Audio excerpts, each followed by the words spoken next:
di olahraga bela diri Muay Thai ini lebih efektif sebenarnya. Jadi kalau misalkan terjadi sesuatu di jalan atau di mana gitu, jadi kita lebih efektif karena dia menggunakan sikut atau namanya elbow, lutut, knee, sama clinch. Jadi semuanya kita kombinasi gitu.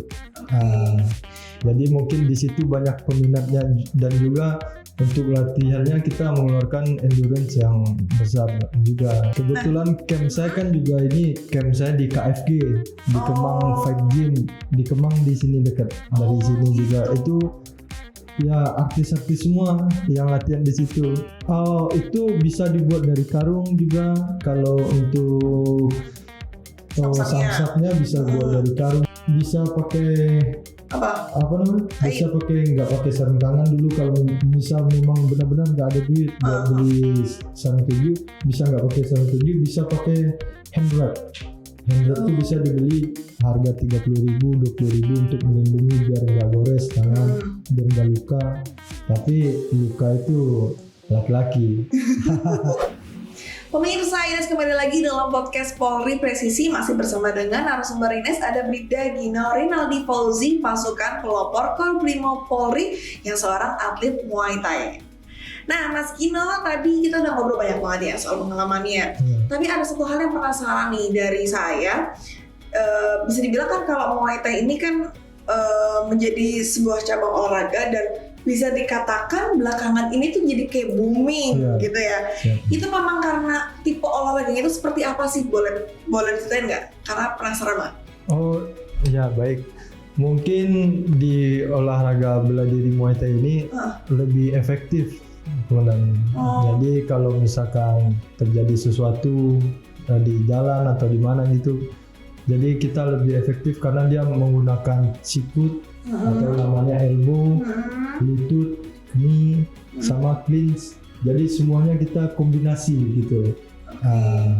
Jadi mungkin di situ banyak peminatnya, dan juga untuk latihannya kita mengeluarkan endurance yang besar juga. Memang banyak banget tenaga yang dikeluarin ya? Iya, tapi jangka waktunya cepat gitu. Nggak terlalu lama latihannya, tapi banyak kalori yang keluar, terbakar gitu.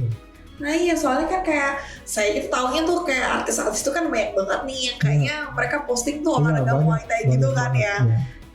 Jadi kalau menurut Mas Gino sendiri nih, sebenarnya olahraga Muay Thai ini memang untuk menengah ke atas atau seperti apa sih?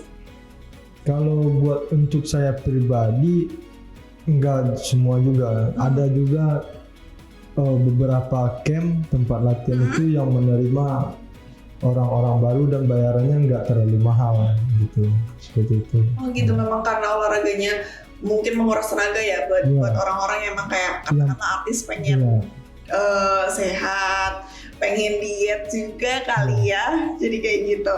Kebetulan camp saya kan juga ini camp saya di KFG di Kemang Fight Gym di Kemang, di sini dekat dari sini juga. Itu ya artis-artis semua yang latihan di situ, sama anak-anak orang-orang kaya semua di situ. Pengen nanti dibocorin tapi nggak boleh. Nah, kalau ada nih, seandainya pemirsa di rumah ada yang berminat terhadap olahraga Muay Thai, mungkin sarana dan prasarana yang dibutuhkan untuk olahraganya itu apa aja sih? Yang paling utama itu pasti sarung tinju ya, benar. Setelah itu samsak. Kalau untuk materi itu seperti saya dulu juga sebelum dapat pelatih saya lihat di YouTube. Nah itu nanti kita pelajari sendiri. Yang paling utama itu niat dari hati. Ya kalau kita ada niat, zaman udah canggih juga, kita bisa cari lewat HP sebelum kita datang ke tempat latihan, atau datang kita latihan sekali, kita ulang-ulang di rumah. Kita cari pelajaran lain, nanti datang lagi sekali, nggak harus tiap hari datang gitu. Kalau memang bayarannya mahal ya, jadi teman-teman bisa datang sekali, pelajari lain, kan ada di YouTube, semuanya ada di YouTube. Tapi tuh biaya memenuhi sarana prasarana itu tuh mahal nggak sih? Itu bisa dibuat dari karung juga. Kalau untuk samsaknya bisa buat dari karung, banyak alternatif yang bisa. Kalau ininya sarung tangannya harus beli ya. Bisa pakai apa namanya, bisa nggak pakai sarung tangan dulu. Kalau misal memang benar-benar nggak ada duit buat beli sarung tinju, bisa nggak pakai sarung tinju, bisa pakai hand wrap itu bisa dibeli harga 30.000 20.000 untuk melindungi biar nggak gores tangan, biar nggak luka. Tapi luka itu laki-laki. Tanda laki-laki ya. Laki. Perempuan gimana dong? Baik, Gino, mau nanya lagi nih. Kalau misalnya tadi kan udah dijelasin banyak banget pengalaman yang udah dilakuin, bahkan kejuaraannya juga udah banyak. Mungkin ada nggak sih pengalaman yang sampai dengan sekarang itu Gino tuh nggak bisa ngelupain gitu? Boleh diceritain nggak? Kenangan dalam Pengalaman tanding gitu. Pengalaman dalam pertandingan. Yes. Kalau dalam pertandingan itu ya waktu pas prapon sih. Kenapa tuh? Karena ya saya kayak Allah itu sayang sama saya gitu. Kayak doa orang tua tuh benar-benar menembus langit. Karena saya sendiri ya dalam hati kecil saya berjuang semaksimal mungkin. Cuman saya sendiri nggak nyangka sama diri saya, oh saya bisa sampai final. Saya cuman ya dapat tiket, alhamdulillah saya bilang dapat tiket ke PON, saya udah bersyukur banget. Tapi saya dikasih kesempatan bisa sampai dapat medali perak. Nah itu saya paling berkesan sih, karena menurut saya itu karena saya baru jadi atlet, menurut saya itu benar-benar ya perjuangannya berat di situ. Jadi saya sangat menghargai waktu itu. Oke, kemudian kalau untuk pesertanya sendiri pernah nggak menemui lawan yang emang sesama anggota Polri atau enggak dari institusi lain kayak Iya, ada. Kita bertanding itu cuma di atas ring. Nah, itu kebetulan kalau di bela diri Muay Thai, boxing, kickboxing itu kebanyakan biasanya itu saya lihat ada dari teman-teman TNI juga seperti itu. Kenapa ya? Jadi kita kebetulan waktu saya Platda itu kita dari Brimob bertiga, dari tentara, ada dari Kopassus teman saya Krisna, ada dari Kostrad, ada dari Marinir, Kisbul. Jadi kita rata-rata kalau anggota. Untuk olahraga yang begini itu memang TNI Polri gitu ya? Iya, TNI Polri. Kenapa ya kalau misalnya ini harus TNI Polri ya gitu? Apakah memang karena orang kuat-kuat gitu kan? Atau gimana sih, latihannya memang sekeras itu? Keras. Kalau bagi saya aja yang saya pasukan yang udah terbiasa dengan latihan, saya bilang latihannya keras. Kalau orang yang belum terlalu siap ya? Iya, belum terlalu siap. Kalau benar-benar nggak dari hati kecilnya sulit itu teman-teman. Tapi kalau kita di anggota ini kan kita sudah terlatih, sudah terbiasa dengan kegiatan seperti itu. Nah, jadi mungkin di situ kebanyakan yang diambil rata-rata dari anggota. Kegiatan yang padat gitu ya. Karena mungkin dari segi mental juga sama semangat juangnya yang tinggi dari.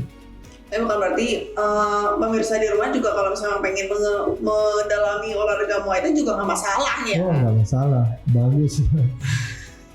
Aku pengen tapi aku takut. Karena ini bela dirinya efektif gitu. Efektif untuk bakar kalori ya? Bakar kalori. Emang kalau misalnya sekali kita 1 jam aja gitu, emang berapa kalori sih kalau boleh tahu yang bisa dipangkas?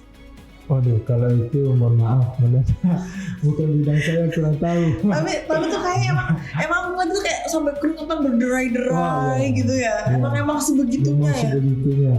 Mungkin komandan ada waktu bisa ikut latihan. Asik, aku diajakin, tapi aku berani nggak ya? Oke, Mas Gino, ada nggak sih mungkin atlet yang pengen banget diajakin untuk tanding bareng gitu? Ya kalau untuk atlet, Bang Faris Fernandes. Faris Fernandes, ya. Kenapa dong? Kenapa harus dia gitu?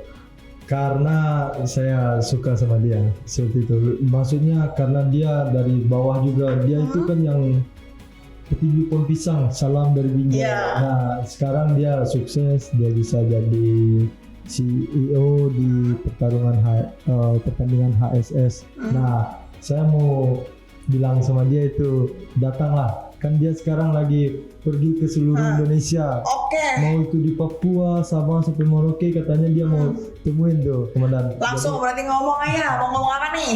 Laiku Faris Fernandes, kalau ada waktu nggak usah jauh-jauh lah ke dari Sabang sampai Merauke. Ini kita di Kemang KFG, itu teman saya juga ada mau main boxing, kickboxing. Saya pun kalau main Muay Thai, kickboxing, boxing saya siap. Dan teman saya juga ada, saya kasihan komandan sama teman saya ini karena dia selalu Faris Fernandes tapi suruh saya karena dia nggak bisa ngomong, tapi dia selalu edit video tag Faris Fernandes, tag HSS, tag Beyond Combat juga, tapi nggak pernah direspon. Nah saya karena ada kesempatan sekarang ini saya mau sampaikan, datanglah Faris. Kalau nggak pun mau tanding, kita nggak dikasih bertanding pun setidaknya kita bisa sparring sama Faris. Ya saya mungkin sangat bahagia gitu karena teman saya itu ya dia rajin latihan, dia latihan terus karena dia punya mau kesempatan juga seperti itu. Mungkin Faris bisa kasih kesempatan, datanglah ke KFG Kemang Fight Gym Jakarta Selatan, ditunggu kedatangannya Faris Fernandes. Bang Faris dengerin bang, dateng bang. Gak usah jauh-jauh, ini di Jaksel aja Faris, datang Laiku. Salam dari Jaksel.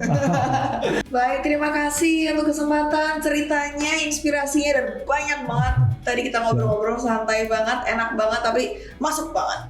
Makasih untuk kehadirannya. Terima kasih Mona. Pemirsa, kita pamit dan ternyata sudah berada di penghujung acara kita. Terima kasih untuk kebersamaannya dan mohon maaf apabila ada salah kata dan salam presisi.